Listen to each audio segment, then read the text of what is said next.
viewing some of our facilities or the logistics infrastructure in Dubai. As you know, Dubai is, so if I may first start to talk a little bit about Dubai itself. Dubai is a major entrepôt between East and West. You know, it has historically also, Dubai has been a logistics hub in history with dhows, and today we have more modern ships and air. So we have a large port here in Jebel Ali. Of course, we have this airport here in Dubai for air freight, plus we also have an airport at DWC, which is about 50 kilometers away from here, which is at present more for freight, but also low-cost passenger operations. But what's key about the new airport at DWC is that it is linked with the Jebel Ali port, and it is all one complete ecosystem, complete customs bonded area. So goods can move freely between the port and the airport without too much intervention and very efficiently. Dubai, you may know, is one of the leading sea air hubs in the world. And with sea air, we connect, again, Asia, the subcontinent, with Europe, US, and other markets.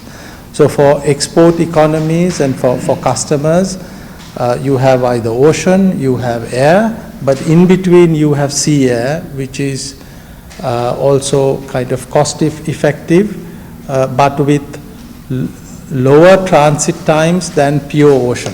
So something in between.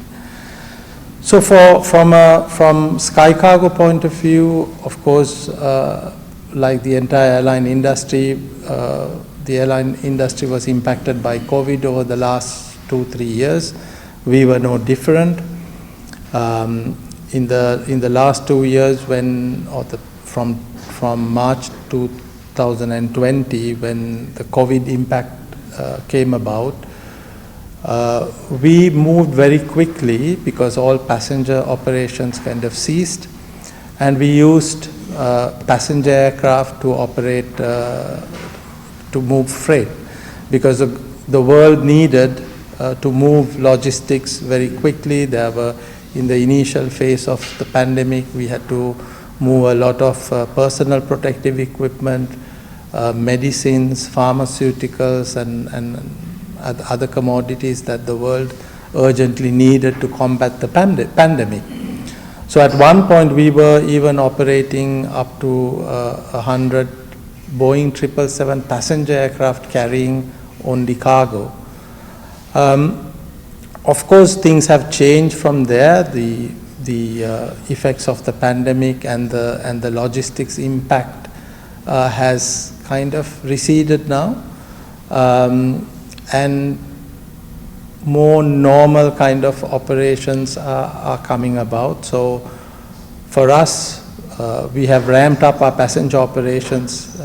Today we are at about 85% of pre-pandemic levels, and by the end of this year, we expect to be close to pre-pandemic levels in terms of our passenger operation. So we operate, of course, freighters. We operate currently 11 freighters, and these freighters operate out of DWC. So ideal also to support the sea air business as well. Right now, we've been through, of course, Chinese New Year, where always the world sees a slowdown in traffic. But also due to the highs of the last 2 years from a freight point of view, we see a little bit of slowing down of freight demand. We see this as a temporary phenomenon. I think principally driven because of the limitations in China. We all know that China is kind of the factory of the world, right? And when production there was ceased because of because of COVID infections, before that because of restrictions. The ramp up has not yet taken place, but as and when that ramp up takes place, we would see that markets would recover and we would see larger volumes of freight.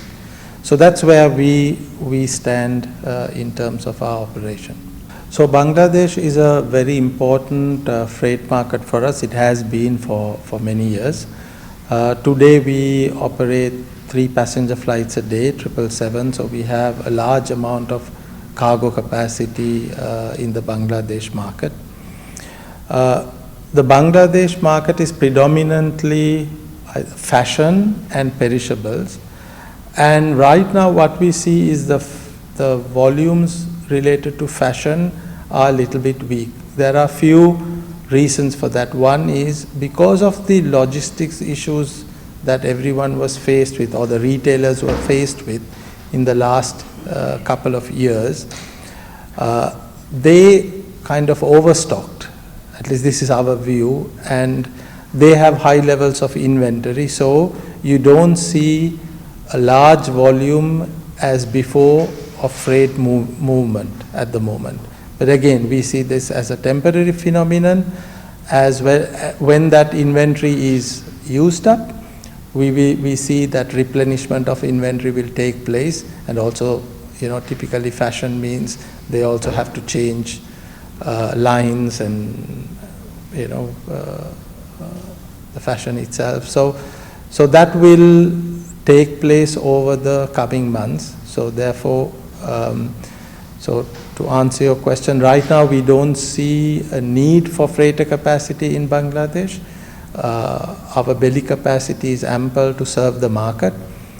But in the future, if the volumes dictate that additional capacity is needed, we can always very quickly move in to provide that capacity.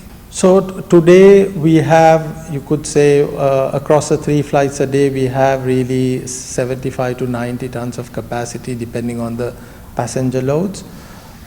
So that is like almost having a daily freighter operating out of Dhaka. So it's a large amount of capacity.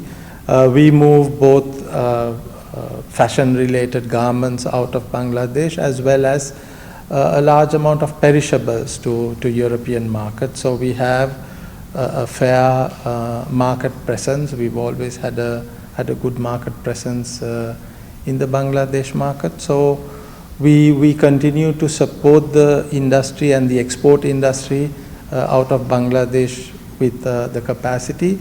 But it's not just the capacity out of Bangladesh, but it's the wide network that we have beyond Dubai, which offers the exporters the potential to reach new markets.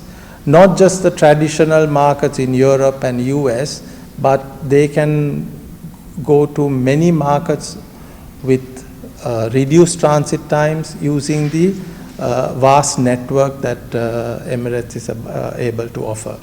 Both Europe, US, Africa, Asia, Australasia, and so on. So as I said, the Bangladesh market tends to be mostly garments and related fashion products and perishables. Whereas if you take some of the regional markets, for example, in Pakistan, you would have like leather goods, goods related to medical equipment and so on. And in India, you get is more focused on pharma. So the region is very diverse in that sense, and I think Bangladesh has made a niche and a name for itself in the fashion industry. And you see more companies, more brands manufacturing in Bangladesh, because Bangladesh is seen to be competitive and high quality products. So for us, we would like to resume Chittagong. The issue with Chittagong was, as we understand, there are some clearance issues from time to time. So there tends to be a backlog of cargo, and it clogs up the facilities. So then we are asked, not to bring in more freight, because it impacts the facilities even more.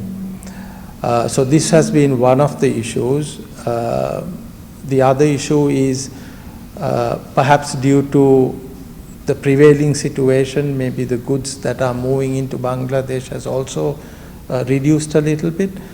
But as soon as the demand is there and the facilities are able to handle, we would like to resume operations to Chittagong. It's not so much about the concern of the facilities, it is that when the cargo is not cleared, it tends to clog up the facilities. So it's about more the clearance process. And that is, of course, up to the customers to do that clearance. We don't get involved in the clearance part of it. In Dhaka, when the market is strong, the current facilities really are inadequate. And I think in order to promote exports, to having larger facilities, more throughput capability would help. Also to improve transit times, to have more confidence for the importers and so on, and to create better efficiency would help, in our view.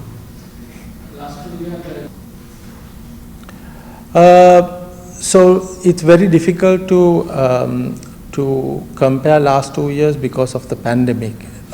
So any comparison for the last few years becomes very difficult, because initially a lot of the demand reduced, and everything shifted more towards PPE and so on.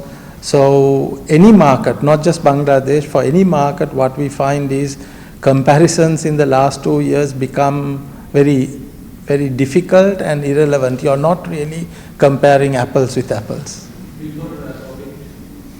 Before COVID, we saw consistent growth in the market, and as you know, before COVID, we also used to operate freighters in Bangladesh. So just to clarify, so freighter only destinations is 45, but combined we have currently about 135, 140 destinations, including freighter and belly. So we offer the market not just a freighter product, we offer capacity, so both including freighter and belly. Well, I cannot really, I don't have that number offhand, but for us, as I said, Bangladesh is an important market, and we see that there is potential for the market to grow in the future once the inventory levels are depleted and more orders come back. So I think there is a let's say initial introduction of perhaps pharmaceutical products, but perhaps not so much into Europe and the US, perhaps more regionally. But clearly that's something that has the potential to grow, because the neighboring countries already have this kind of production. So for us, we have one of our product verticals that we focus a lot on is pharmaceuticals. We have a large facility both at DXB and DWC to carry. We have dedicated facilities. We are GDP certified at these facilities. We have temperature control capability in both the facilities, ranging from minus until 25 degrees at different ranges. The GDP certification is not only for the two facilities and DXB and DWC, but also includes the trucking service that we have between the two airports, which is also temperature controlled. We use reefer trucks, fully temperature controlled. So that certification covers that entire process.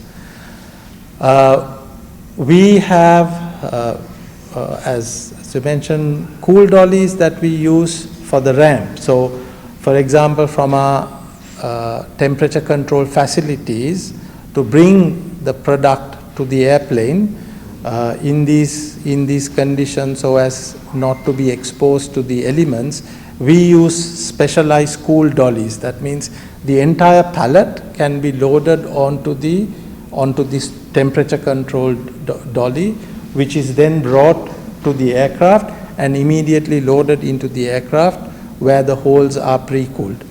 So that way, again, I don't have any yearly volumes that I can share top of my head, but it is quite significant. I mean, we have, as I said, nearly 90-100 tons of capacity a day, which is subscribed more out than inbound.